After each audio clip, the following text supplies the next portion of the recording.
Pinnelli Ramakrishna Reddy Macherla MLA తను శుద్ధపోసన అన్నటువంటిది చెప్పుకొస్తారు, తనకే సంబంధము లేదన్నట్టు.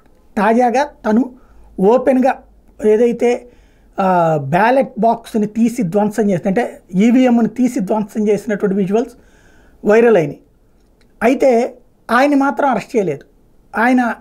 ఆయన సోదరుడు మొన్న అరాచకం చేసినటువంటి వాళ్ళలో ఉన్నాడు.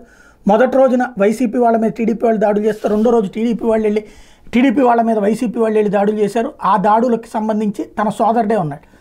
ఆ ఇద్దరు ఇక్కడి నుంచి హైదరాబాద్ వెళ్ళిపోయారు. ఇప్పుడు ఆయన ఏమంటారంటే, నేను పారిపోలేదు, పోలీసుల సూచన మేరకు నేను ఇక్కడికి వచ్చున్నాను అని చెప్తున్నారు. ఇప్పుడు బ్రహ్మారెడ్డి వచ్చి మాచర్లో ఉన్నారు, శ్రీకృష్ణదేవరాయలతో కలిపి ప్రెస్ కాన్ఫరెన్స్లు పెట్టి నిలదీస్తుంటే ఈయనేమో నన్ను హైదరాబాద్లో ఉండమని చెప్పారు అంటున్నారు. అసలు ముందు అట్లా చెప్పిన పోలీస్ అధికారి ఎవరో వాళ్ళని సస్పెండ్ చేయాలి. ఎందుకంటే అరెస్ట్ చేయడం మానేసి ఆయన హైదరాబాద్లో వెళ్ళి ఉండమని ఎందుకు అన్నారు అన్నటువంటి దాని మీద దర్యాప్తు చేయాల్సి ఉంది.